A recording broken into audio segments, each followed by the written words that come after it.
السلام علیکم ورحمۃ اللہ وبرکاتہ۔ اللہم صلی علی سیدنا محمد النبی الامی وآلہ وصحبہ وبارک وسلم علیہ صلی اللہ علی النبی الامی۔ عزیزان گرامی، بہت سے سالکین تصوف سے وابستہ لوگ یا غیر وابستہ لوگ، ہر مومن ہر مسلمان کے دل میں ایک حسرت ہوتی ہے، ارماں ہوتی ہے، انگریزی میں وش کہتے ہیں، کہ خواب میں حضور نبی کریم سید المرسلین جد الحسن والحسین علیہ الصلاۃ والسلام کی زیارت نصیب ہو جائے۔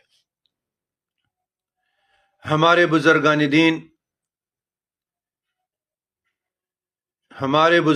دین مشائخ عظام العبد الضعیف المسکین الفقیر السائل ابو القاسم شاہ غلام علی طرائی کی سر تسلیم خمست۔ ہم تو ان کے بزرگان دین کے، اپنے اساتذہ کے، اپنے مشائخ کے جوتوں کی دھول میں مجھے جگہ عطا ہو جائے تو یقیناً میرے لیے قابل فخر اور سعادت مندی کا باعث ہوگا۔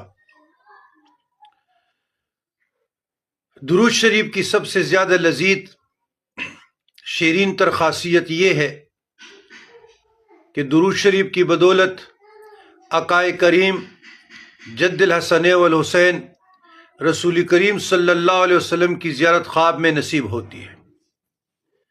درود شریف کی کثرت عموماً یہ دولت حاصل ہوتی ہے، ہو کر رہتی ہے، ہو جاتی ہے۔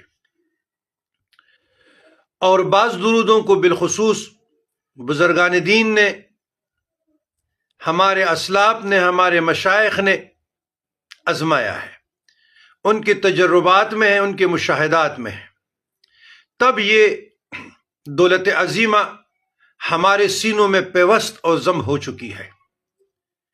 شیخ عبدالحق محدث دہلوی رحمۃ اللہ علیہ القوی نے کتاب ترغیب اہل سعادت میں لکھا ہے کہ شب جمعہ میں 2 رکعت نوافل پڑھے، ہر رکعت میں 11 مرتبہ آیت الکرسی پڑھی جائے اور 11 مرتبہ سورۃ اخلاص پڑھی جائے، اس کے بعد 100 مرتبہ درود شریف پڑھیں۔